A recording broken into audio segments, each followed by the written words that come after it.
Hello everyone, thanks for pressing play. You are watching a brand new episode of Talking Comics, ExcaliburCCGTV, where every week we come together to tell you about the fantastic comics that are hitting the shelves for that week. This week we are talking about May 4th, 2016. We are out of April, we're into May. All kinds of fun and exciting things will be happening this month, this weekend in particular. I am Chris. This is my co-host Randy. We are Excalibur Comics, Cards, and Games here in Shreveport, Louisiana, as well as in Texarkana, Texas. You can always find out what's going on with us at our website, ExcaliburCCG.com, and our Facebook page. Link is down below in the description down there. Are you excited? Yeah. I'm totally excited. There's some cool stuff. There's some stuff I'm really looking forward to this week. Really looking forward to. Comic book wise? Comic book wise. Oh, okay. Yeah. And then also, because this weekend is Free Comic Book Day. Yeah, that's right. It's going to be awesome. There's going to be tons of comics available to be picked up here at our shop this Saturday, May 7th, all day long from 10:30 to 6. We'll be opening doors, giving out free comics. Be able to come and browse the shop, see everything else that we have going on here at the shop. But free comics, tell your friends, tell your family, come, get some free comics. And we had someone ask on Facebook, how does this work? And I was like, this works, you just come and get free comics. Yeah, you show up, there's a table. Yep. Follow the throng of people, and you will find a table and be rewarded with the free comics that are there. Free comics, that's right. And then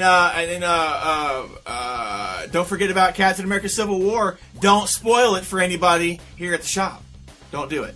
Don't do it. You will see a different side of this guy right here, and you won't like it at all. Probably will already know what's going on because I plan to go early. We'll see if those plans change, but I plan to go early. You plan? Yeah. Penciled in. Plan. Angela wants to. So hey, something else I'm excited about too. Yeah. Is that they finally announced that the Punisher is going to come to Netflix in his own series. Woo! That's going to be epic. Yes, yes, yes. Are there any plans, or has there been any talk about a Daredevil season 3? Not yet. They have been talking about Defenders. Yeah. There's been talk about Iron Fist and images of that. Of course, we got Luke Cage coming up in September. There's been talk of Defenders.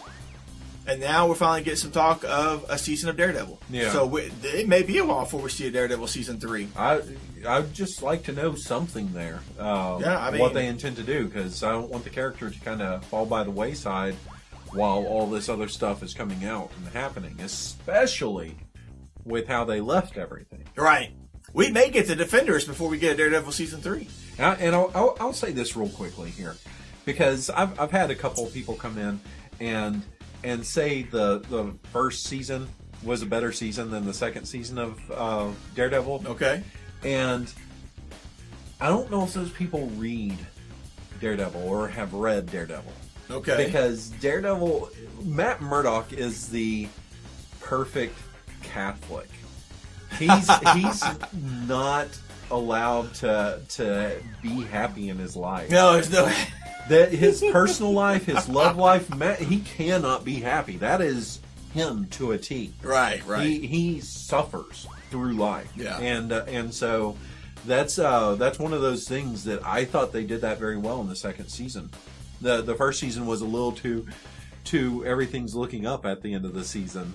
Right. And this, I liked a lot more what they did, but I also liked that this season tended to have story arcs. Right. To it, much like what you read in comics with the story arcs. It was kind of split into 3 parts, and I liked it. It was very, very well done, and I just as much as I'm excited about hearing the Punisher news, I want to hear news of Daredevil season 3. Yeah, I think you make a great point, because at the end of season 1, he beats Wilson Fisk. He's in jail. Gets a new costume. It's kind of like this up and up. Yeah, and then but you've had time, but a different ending for season 2. Right. Totally. So, I get what you're saying. I don't know, man. We still got, we'll have Luke Cage. Don't know if Iron Fist is happening next, and then Defenders. It should be. But then, the Defenders will be like Daredevil season 2.5. Come on. It'll have everybody involved. I'm quite sure.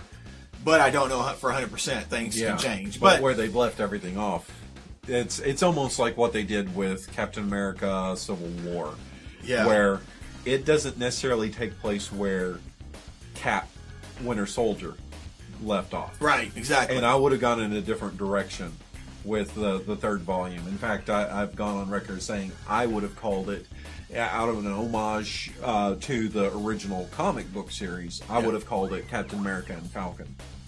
Because that's what they ran with the name title of the series for a long time. Right. So I would have done that and had some story more so revolving around finding Winter Soldier than it seems like they're fast forwarding some stuff that I really wanted them to delve into.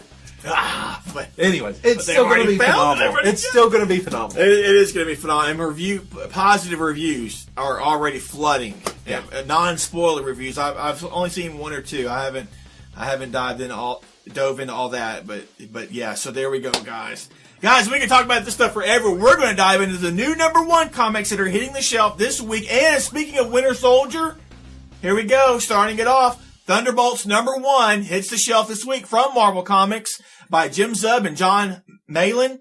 And this team is led by Winter Soldier. This is from the ashes of the Avengers Standoff storyline that has been going on and just wrapped up. This renegade team rampaging across the Marvel Universe under the direction of the Winter Soldier. But are they heroes or villains? And do they even know what they are?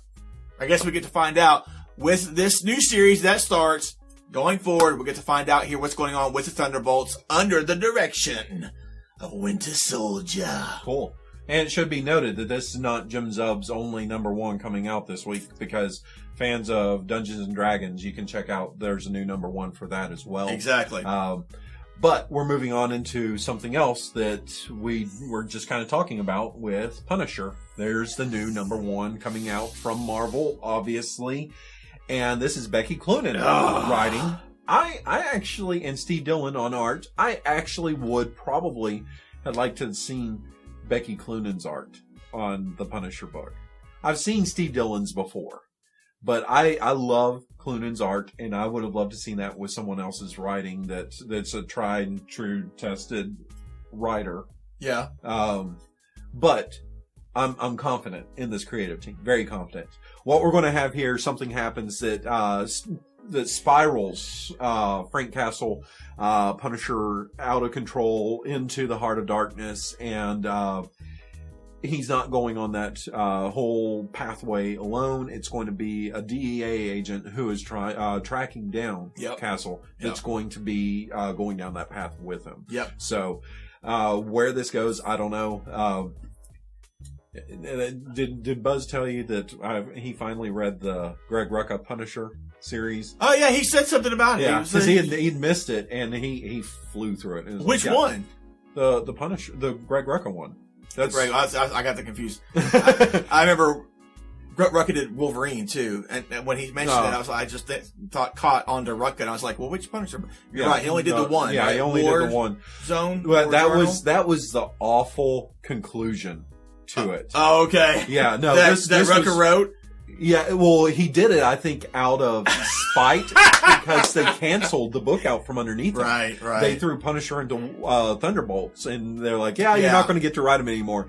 And so he had that ridiculous miniseries where he's like taking out Thor and Iron Man and Black Widow. Like, he takes out all the Avengers, and you're like, really? Really? It wasn't even Rucka writing it wasn't convincing enough for you. It was. But the main series for was good. How good the main series was. Okay, that was a bit of a joke. And that's in that main series. That's when he had the lady that became a Lady Punisher, like along with him. She's a fellow Marine that has a similar tragedy that echoes his own. Okay, and so she wants to go down that path, and suddenly he's no longer this lone soldier in this battle, but he's the commanding officer that now has his own, kind of one-person platoon that he's taking down that whole journey there. Yeah, so he said he started on it. He was liking it, so I like when they take Punisher down different pathways than what we've seen before, and hopefully Cloonan's going to deliver on that as well. Hopefully so. And I like when we're able to establish like a secondary character there, so the focus is not all on Frank Castle, but on someone else that maybe gives you more of a human side to things that you can relate to a little more than Castle. Because how many of us have had our family gunned down by the mob. Come on, let's keep going. We can talk about that, but even more Punisher, guys. Oh, yeah. We have Daredevil Punisher #1 hitting this week by Charles Soule and Simon Kudronsky. It's probably Simon Kudronsky, but there we go. This takes a look at Matt Murdock is defending a particular client, and Punisher wants this client dead and is simply looking for his one chance to put one bullet through this client to take him out. But Matt Murdock, Daredevil, and his sidekick now, Blind Spot, are both preventing that from happening. Will they be able to keep it up? Will they be able to ultimately prevent it? Because Castle only needs one moment and one bullet, and he's going to take care of it. And that's it. That's the new stuff from Marvel hitting this week. Randy, what else we got? From Image Comics, we have a new series called 3 Floyds Alpha King #1. I think this is a 5-issue series here, 4 or 5-issue series. I don't know exactly who the creative team, because they list Nick Floyd as a writer, but they also list Brian Azzarello. And then they have Simon Beasley listed as the artist, but then they had someone else also listed as the artist on this. However, the concept with this is a fun one, a small homebrew, in Munster, Indiana, has this distinctive, I guess, beer that they've produced. And it's attracted the attention of this monstrous king from another dimension, who now has crossed over and is leading this army to lay siege on the land, I guess, for this beer. It's so good. This beer is so good. I've had some German beer that is like that. It's just like, I've never had any beer. Makes me want to cry. Yeah, there you go. Good. There we go, guys. Have fun with that. Interdimensionally war-causing beer. Yeah. Wheat beer, possibly, because hops is overrated. I'll take your word for it, sir. Last one we're going to cover here for the new #1s, Renato Jones, 1%. #1 from Image Comics, coming out this week. Written, drawn, colored, everything by Kari Andrews, who did the last Iron Fist series that we saw from Marvel. Lots of things there, but controversy there. But now he's gone creator owned. This first issue is a special double-sized first issue. This takes a look at Renato Jones as he is taking on and taking down the 1%. They own more than half the world's wealth. They've crashed economies. They've bought governments. They've amassed more power than any other group in history, and they still don't have enough. How do you make these kind of people pay? Renato Jones is the one to do that. He's a vigilante. He's going in among them, and he's taking them out. When he enters the fray, the super rich are super. There you go. So this is all by Kari Andrews. I read a recent interview with him about this book, and he was saying there was like a bit of controversy that happened when he finished Iron Fist, and there was another talk with an editor for one of the big companies, and how he had made remarks about how, that was, with him, it was time for him to do something that he created, do something creator owned that he created because of how things were portrayed with that interview. But he was saying in this new one, I just read that some things got kind of taken out of place, but ultimately he did learn that he needed to be doing stuff like this for himself. So I'm interested in checking it out. I want to see what he does with the 1%. Have fun with that. So those are the new #1s, guys. Like we mentioned before, Jim Zub is doing the new Dungeons & Dragons. We'll have that in limited quantities. There's a few other ones that are coming out as well that we have in limited quantities, primarily for pre-orders. But, whatever you want, we can get for you later on. Moving on to storylines that we do have available and that are starting or continuing this week. Kicking it off with Batman Superman 32 from Part DC 5. Comics, Super League Part 5. And this sees all three, Batman, Superman, and Wonder Woman, come face to face with the Chinese heroes, the Great 10. So we'll get to have some fun with that. Plus, we got some more Chinese stuff coming up with Rebirth. So there we go, guys. A little taste of something going on there. Also, guys, going on to Marvel, Captain America Sam Wilson, #9. This is the Standoff epilogue issue. This takes a look at the fact that Steve Rogers is back as Captain America. What is Sam Wilson's place? Well, spoilers, folks. There's a place for him. It will continue on because we will have 2 Captain Americas. So my question with the Captain America books is, I've always had a problem that they've never put Sam in Captain America's costume. They've always had him in American Falcon's costume. It doesn't scream a Captain America costume to me. Okay. I mean, they didn't take and make a Winter Soldier-ish looking Captain America costume. They gave him a new costume, but it still very much so resembled Captain America. And my thing here is, if you're going to still keep Sam in this costume, we by now have seen the new look for the new Steve Rogers Captain America costume. Why did he need to change? Because Sam's not wearing his old costume. He could easily step back into his old costume without... Yeah, it is like an updated costume. It's an updated costume, and I mean, he's had different shields before, so it's not a whole matter of the shield. So I don't know. I think that's what upsets me. I think that's what upsets me the most. Oh, the shield? Yeah, I think so. The shield is no biggie because he's had, like I said, so many different shields before. So yeah, that's not Captain America. One shield is not Captain America. Multiple shields have been him. I mean, his original shield was the what we call the penny shield now, because it's what looks like the back of the penny. The little three-pronged triangle shield. Watch it, fella. Oh, you're talking to a big-time Captain America fan. Whoa, now. So I'm allowed to say that. We've also got the Spider-Woman storyline continuing here. It's exactly. part 5 of this one as well. Yep. Spider-Gwen number 8.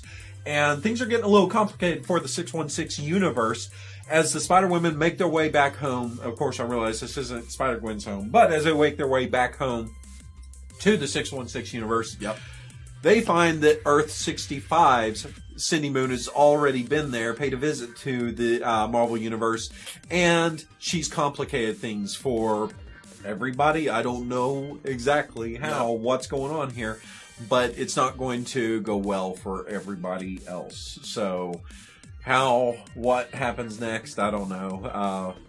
We'll see. We'll see. There we go. There we go. It's a tongue twister trying to talk about it. Yeah, I think that's wrapping up pretty soon. It's an 8-part series. 8-part, there we go. And then, guys, Apocalypse Wars continues this week in Uncanny XMen number 7.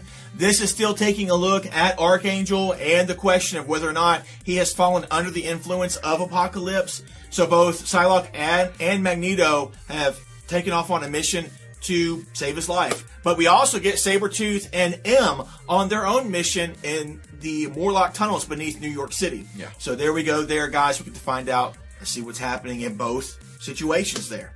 Those are the storylines for this week, guys. There we go. There's plenty to check out, plenty to have fun with. Now, it's time for our favorites. Yeah. The comics that we will be reading first, that will be at the top of our stack. Randy, what is up for you, sir? I've got Wicked and Divine number 19. The War of the Gods is here. Things are happening in the underworld. Anybody who read number 18 can be very, very, very happy that something has happened that maybe something that happened earlier did not look as it looked to all the fans, that devastated all the fans.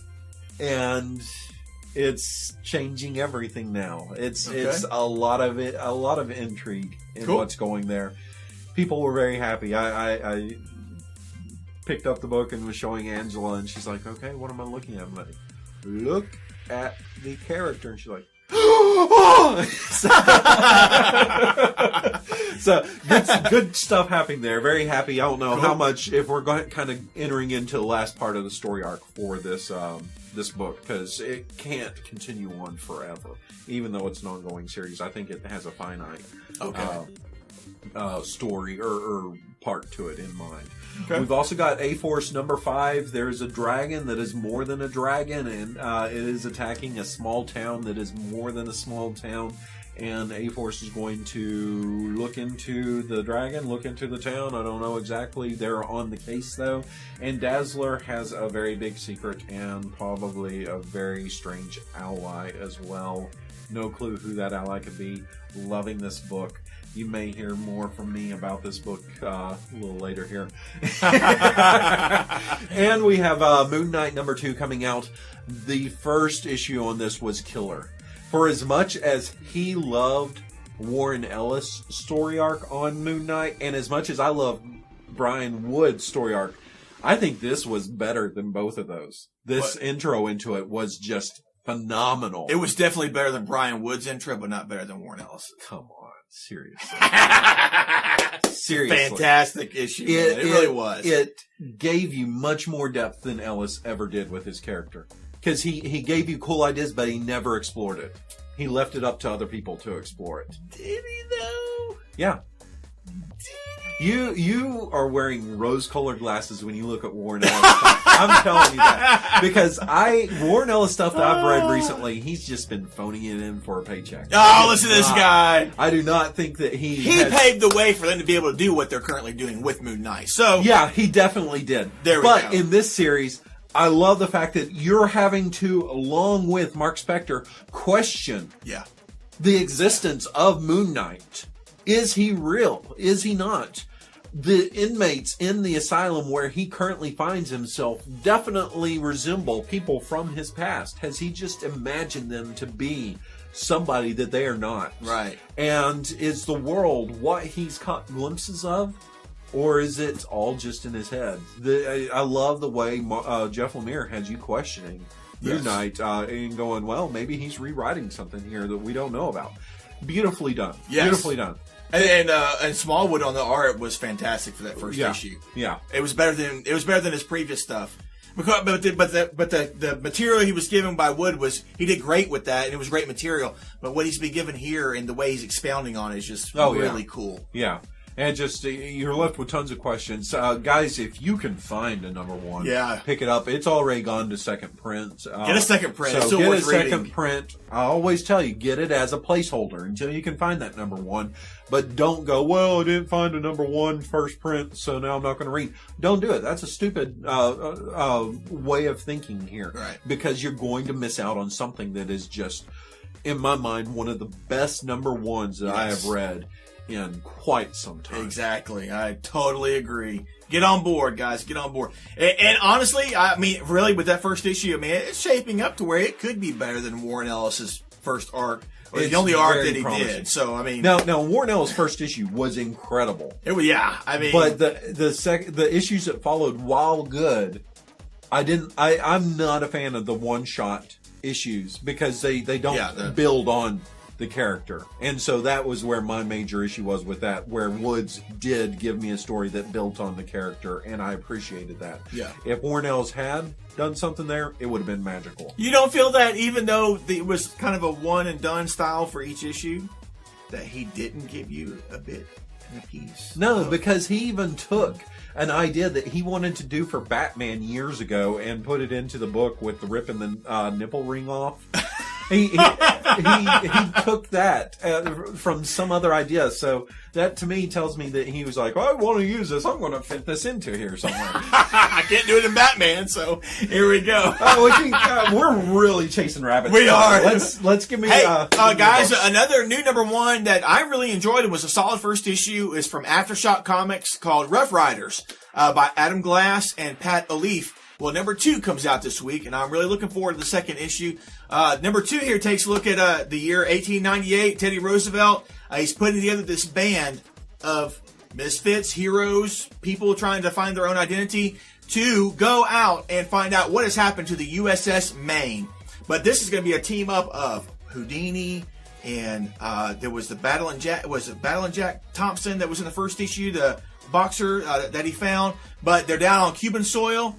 They'll soon discover that the biggest battle that they're going to have to find out it may not be with the Cubans or with what's going on with the USS Maine, but it may be with themselves because of the turmoil of the time that they're surrounded in. Another one I'm really looking forward to is Violent #4 hitting this week. This is a great Image series. You should be checking it out. And in this issue, Mason, one of the main characters, he commits a far worse crime than what he committed in the last issue to cover up what he did in the last issue. So this is such a dark. I mean, it's solid, man. It's solid. It's just like, what do you do how do you break free of spiraling down and spiraling down and spiraling down? I don't know how they're going to do it with this character, but I'm looking forward to finding out. It is an incredibly hard-boiled crime book, and it's not for the faint of heart. No, it's not. It's not. I agree. Let me just warn you on that, because It's tough. If you read something that's like a great hard-boiled noir, like Criminal, Ed Brubaker's Criminal, Yeah. this just goes somewhere far beyond that, into the depths, and it's sometimes almost a little too real. Yeah, I would agree. So it's a tough but good book to read. Yes, very much so. So number 4 hitting this week. And then my one I'm really looking forward to, just to have fun with, Empress. Number 2, Mark Miller, Stuart Eminem. This takes a look at a queen on Earth 65 million years ago that is running away from her emperor husband that she no longer wants to be a part of. She wants to get away from him. But this takes a look at her getting away with her kids, with their kids, but there's a breakdown along the way. What's going to happen with that? We'll find out. I'm looking forward to it. I want to see how the first issue is just, it's a solid first issue, but it's just the getaway. But now, how are we going to deal with the ramifications of the entire fleet being after you? So have fun with that, guys. And those are our favorites. That's going to be top of our stacks. And yes, there's so much solid. I didn't expect another issue of Moon Knight so soon. It really seems soon. So there we go. So guys, tell us in the comments below. What number 1s you picking up? What storylines are you reading? And also your favorites. Tell us in the comments below. Let's have a conversation about that. And we're about to have an even deeper conversation all together with our question of the week, which is coming from a man, Randy. Wanting to know. I had someone pose a question recently. They wanted to expand what they read. They had a limited number of books, 1 or 2 things they may pick up here and there, and they want to know what books do you have out there that you would recommend to them? Someone that's wanting to broaden their comic reading experience. So we want to ask you the same question: what comics would you recommend to somebody that is wanting to expand their comic reading experience? There are titles that have a lot of issues to them. Yeah. That I could give you, and there are titles that have a few. One of the ones that I hardly ever will recommend something that I've just read the first issue on. Yeah. And because you don't know if they put a lot of work into that, and then there's nothing really to it afterwards. But Moon Knight's one of those that has something very special to it, and I would say jump on board right now with something if you're wanting to try and start from number 1 on it. But A-Force is a fun book, and if I think they're having fill-in artists here, but Jorge Molina has given me some phenomenal art with it, and it's just fun to get. It doesn't feel forced on you that it's a team that revolves around the strong women in the universe. There was a very natural way of bringing them about that it was almost a way of cheating. Because they had the Secret Wars where this whole island, Amazonian kind of island, was already in place with them. And so this character's singularity that showed up in the Secret Wars book, when she's shifted through reality and brought into the regular Marvel 616 universe, and there's trouble, she seeks out these women. So, a core group of these women to help. So it brings them in without...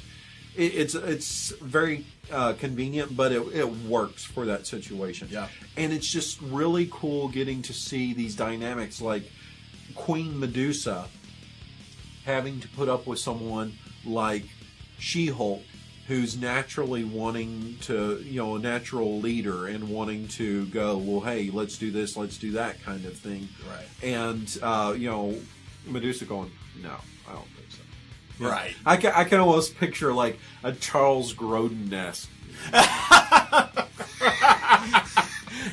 kind of thing. Another one of the books I'll throw out there real quickly is Starve. Starve to me is, I keep using the word, it's special.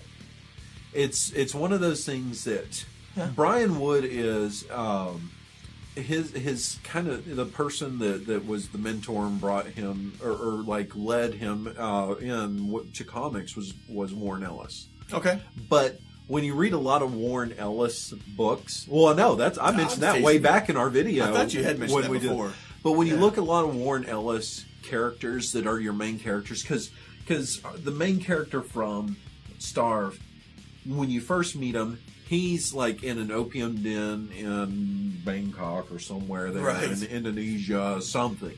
And you go, oh, okay. So you get a character that's almost straight out of a Warren Ellis concept. Like Transmetropolitan? Kind of, yeah. Anything. Transmet, planetary, injection. I mean, it goes on and on and on. Yeah, but so many of his characters are these super flawed characters that most are chain smoking. Most are very crotchety. Right. And bitter and you know, they're doing something against their will. This character finds, you know, that he has a daughter that he loves very much and wants to show his love towards her and, you know, believes in her very much so. And he looks at the world and he goes, you know, this isn't right. You know, that we have people in the streets that are suffering while, you know, I'm working on this show cooking for these bougie people that, you know, they're wanting to taste this tuna that's pretty much extinct now. Right. And I want to change the world for the better. And it's cool. Yeah. It's something I did not expect with the concept with the first issue. Right. And so I'm really wanting to see where this goes. And I would just recommend that you know, other people take a look at something like that. Yeah. So, I mean, that's two quick ones that I'll throw out there. I don't know. Quick is debatable. Quick is very... I got to mess with brevity is not my friend. Oh, there's so much to add, just depending on what you're wanting to read. If you're wanting superhero stuff, I'm totally for throwing out Jeff Lemire's Green Arrow run. I'm totally for throwing out Robert Kirkman's Invincible. I'm totally for throwing out Mark Waid and Chris Samney's Daredevil run. If you're wanting something more adult or hard-boiled or gritty, definitely any of the Garth Ennis and Steve Dillon Punisher run, any of the Jason Aaron and Steve Dillon Punisher Max run that they did together. Yes, don't you? Image from Image, Jason Aaron again with Southern Bastards. Oh, Scalped. Check Scalped. Scalped from Vertigo. I never finished that. I started that, but I never finished. I need to go finish that one. Why the Last Man? What about some current titles? Current titles? Definitely. We beat this Southern Bastards. We beat this dead horse, but definitely Warren Ellis and Declan Shalvey Moon Knight, the Brian Wood and Eric Smallwood Moon Knight. The new series of Moon Knight that's just started. Other series like The Violent from Image. What else am I reading right now? You and I both are enjoying Harrow County. Harrow County for some Southern macabre horror type storytelling there. I'm still enjoying The Walking Dead. Yeah. What else, man? I mean, there's just the introduction of the origin of Negan is perfect. I forgot perfect. Oh man. It's like he was a what? He used to be a what? Oh, perfect. There's so much. What else here? The Batman 52, New 52 run from Scott Snyder and Greg Capullo.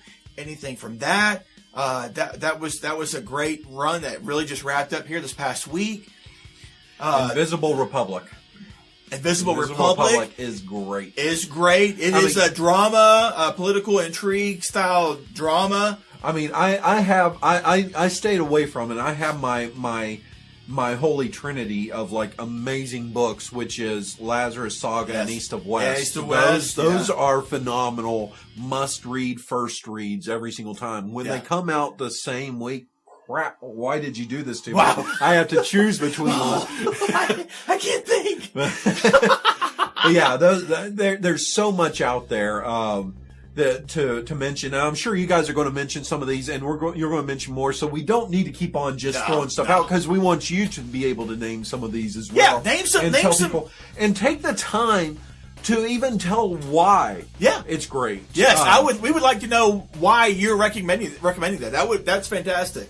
You know, do new stuff, do stuff that's already done but completed. Yeah. Just whatever you would recommend to somebody wanting to broaden their comic book experience. A lot of times it's because of the author, but a lot of times it's because of the artist on the book, that people have their reasons for loving it. Yeah, so exactly. That's people out there. There's a niche for the people that love steampunk, and Joe Benitez with his Lady Mechanica and stuff. Yep. So there's tons out there, and I want you to kind of open up, and if you have these things that maybe they're not always like what we talk about or what is widely known. Give us something else that's out there. Joyride was a phenomenal first issue, and I really hope it holds up, guys. No. I hope it holds up there. It's 4 issues. You can give me a good, strong story.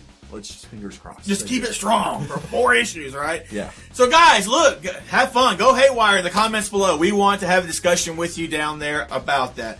What books would you recommend to someone wanting to broaden their comic book experience? Tell us in the comments down below. Let's have a discussion.